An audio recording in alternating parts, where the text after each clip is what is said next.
Hello friends, ഇന്ന് വ്യത്യസ്തമായൊരു cemetery കണ്ടാലോ. ഇതാണ് മോണുമെൻ്റൽ സെമിട്രി. ഇറ്റലിയിലെ മിലാൻ സിറ്റിയിലാണ് ഇത് സ്ഥിതി ചെയ്യുന്നത്. ഏകദേശം 66 ഏക്കറിൽ പരന്നു കിടക്കുന്ന വലിയൊരു സെമിത്തേരിയാണിത്. ഇറ്റാലിയൻ ശില്പിയായ കാർലോ മാച്ചാക്കിനിയാണ് ഇത് രൂപകൽപ്പന ചെയ്തത്. 1818 മുതൽ 1899 ഇടയിലുള്ള കാലഘട്ടത്തിലാണ് അദ്ദേഹം ഇത് രൂപകൽപ്പന ചെയ്തത്.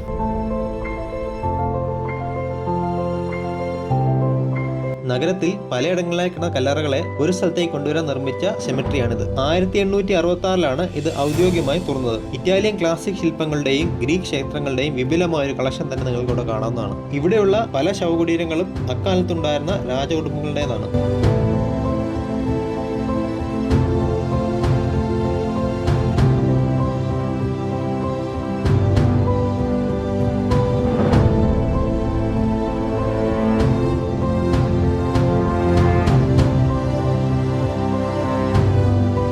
ഈ സെമിട്രിയുടെ പ്രധാന കവാടം മാർബിളുകളും കല്ലുകളും കൊണ്ടാണ് നിർമ്മിച്ചിരിക്കുന്നത്. നിയോ മധ്യകാല ശൈലിയിലാണ് ഈ കെട്ടിടം നിർമ്മിച്ചിരിക്കുന്നത്.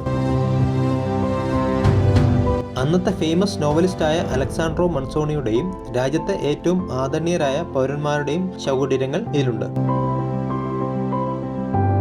അഡോൾഫോ വയൽ, ഗിയോ പോണ്ടി, അർത്തൂറോ മാർട്ടിനി തുടങ്ങിയ അക്കാലത്തെ പ്രശസ്ത ശില്പികളാണ് ഇവിടെയുള്ള പല കല്ലറകളിലും ഡിസൈൻ ചെയ്തിരിക്കുന്നത്.